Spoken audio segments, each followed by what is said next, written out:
Bonjour à toutes et à tous. Bienvenue dans cette édition spéciale de Corbeau News Centrafrique, en direct du Studio B.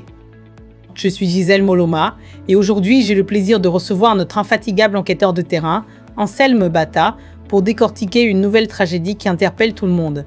Anselme, cette affaire de Zambouaï, c'est un véritable coup de poing. Bonjour Gisèle et bonjour à nos fidèles auditeurs. Oui, c'est le moins qu'on puisse dire, la situation à Zambouaï est déchirante. La plateforme des jeunes leaders de l'opposition démocratique, l'APCHLOD, vient de monter au créneau avec des exigences claires et tranchantes après cette catastrophe minière qui a emporté tant de vies le 18 août 2026. Ils demandent ni plus ni moins la fermeture temporaire du site minier de Zambouaï et l'ouverture immédiate d'une enquête judiciaire. Une enquête judiciaire, c'est une demande qui sonne comme une évidence quand on parle d'un tel bilan. Mais Anselme, peux-tu nous éclairer sur l'ampleur de ce drame? On parle de combien de victimes exactement? Gisèle, la PIOD, dans sa déclaration officielle du 19 août à Bangui, exprime sa sidération. Elle indique que l'effondrement survenu près de la frontière camerounaise, à environ 75 km de Baboua, aurait fait une centaine de morts parmi nos compatriotes, les Centrafricains, et une dizaine d'autres victimes venues d'ailleurs. Ces personnes, il faut le préciser, s'étaient rendues sur ce site pour chercher à gagner leur vie, dans des conditions que l'organisation qualifie d'extrêmement dangereuses. Une centaine de Centrafricains. C'est absolument effarant. Et le dictateur Faustin Archange Touadéra et son entourage, qu'en disent-ils? Quelle est leur réaction face à une telle hécatombe dans des conditions, dis-tu, extrêmement dangereuses? S'agit-il d'une autre preuve de la défaillance de l'État? Pour l'instant, Gisèle, la PCHLOD a surtout adressé ses condoléances aux familles endeuillées et souhaité un prompt rétablissement aux blessés qui ont été évacués vers l'hôpital de Baboua. Mais l'organisation ne s'arrête pas là, elle met directement en lumière un point douloureux, la sécurité sur nos sites miniers, ou plutôt l'absence de sécurité.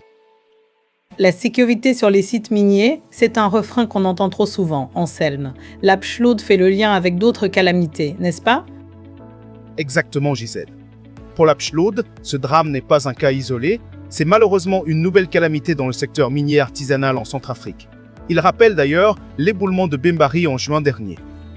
La plateforme estime que la fréquence de ces événements malheureux met en évidence la nécessité pressante de mieux protéger les travailleurs et d'offrir plus de débouchés pour l'emploi des jeunes.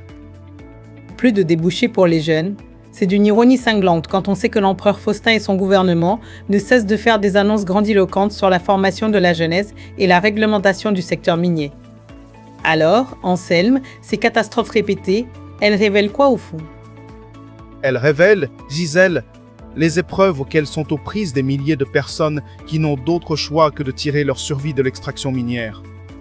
Ces calamités qui se succèdent, selon la PCHLOD, démasquent les profondes difficultés de survie de la population et l'inefficacité des politiques publiques. Une situation intenable. Alors Anselme, quelles sont les exigences concrètes de la PCHLOD face à ce désastre de Zambouaï? Face à cette situation, la PCHLOD exige la fermeture temporaire du site minier de Zambouaï. Mais ce n'est pas tout. Ils demandent surtout l'ouverture d'une enquête judiciaire approfondie. Il s'agit, selon eux, d'élucider précisément ce qui s'est passé lors de l'effondrement et, surtout, de désigner les responsables de cette tragédie. Désigner les responsables, c'est la clé de tout, n'est-ce pas? Comprendre les conditions d'exploitation et les prétendues mesures de sécurité appliquées. Car Anselme, la protection de nos concitoyens, c'est la mission première de l'État, n'est-ce pas? Absolument, Gisèle. La plateforme des jeunes leaders de l'opposition démocratique est catégorique, défendre les citoyens incombe aux autorités. Dans sa déclaration, l'organisation martèle que la vie d'un Centrafricain compte.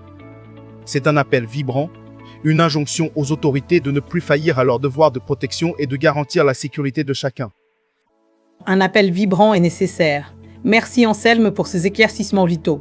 Un drame de plus qui interpelle et des questions qui restent sans réponse de la part des autorités. C'est moi qui te remercie, Gisèle. Cet article a été rédigé par Brahim Saleh.